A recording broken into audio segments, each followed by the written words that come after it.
Ration கடைக்கு போயிட்டு பொருட்கள் வாங்க முடியலையா? உங்களுக்கான வீடியோ தாங்க இது. அதாவது வயசான பெரியவங்க, டிஃப்ரெண்ட் ஏபிள் பர்சன் அவங்களாம் ரேஷன் கடையில போயிட்டு வரிசையில் நின்று பொருட்கள் வாங்க முடியாது.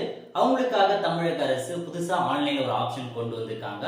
அதாவது பிரதிநிதியை நியமிச்சுக்கலாம். யார் அவங்க நியமிக்கிறாங்களோ அவங்க போயிட்டு இவங்களுக்கு பதிலாக ரேஷன் கடையில பொருட்களை வாங்கிட்டு வரலாம். அதுக்கு நீங்க எப்படி அப்ளை பண்ணலாம் அப்படின்னா, முதல்ல டிஎன்பிடிஎஸ் அந்த வெப்சைட் ஓபன் பண்ணிக்கோங்க. அது அப்படியே கடைசியா வந்தீங்கன்னா பிரதிநிதி நியமிக்க அப்படின்னு ஒரு ஆப்ஷன் கொடுத்துருப்பாங்க. அதை நீங்க கிளிக் பண்ணீங்க அப்படின்னா டைரக்டா மொபைல் நம்பர் கேட்கும்.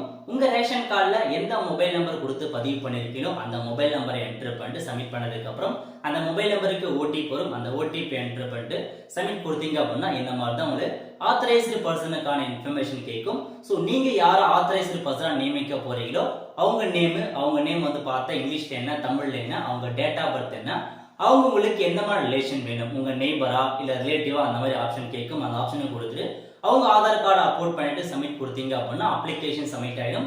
இதுக்கப்புறம் சம்பந்தப்பட்ட வட்ட வழங்கத்துறை உங்களுக்கான அப்ளிகேஷன் செக் பண்ணி பார்த்து அப்ரூவல் கொடுத்துட்டாங்க அப்படின்னா நீங்க யாரை நியமிச்சிருக்கீங்களோ பிரதிநிதியா, இதுக்கப்புறம் உங்களுக்கு பதிலாக அவங்க போயிட்டு ரேஷன் கடையில பொருட்கள் வாங்கலாம். பேரேக வச்சு ஒரு சூப்பரான ஒரு புதிய அப்டேட் கொண்டு வந்திருக்காங்க. வயசானவங்களுக்கு கண்டிப்பா இந்த வீடியோ ரொம்ப யூஸ்ஃபுல்லா இருக்கும். மறக்காம இந்த வீடியோ நிறைய பேருக்கு ஷேர் பண்ணுங்க. நம்ம சேனலை சப்ஸ்கிரைப் பண்ணுங்க.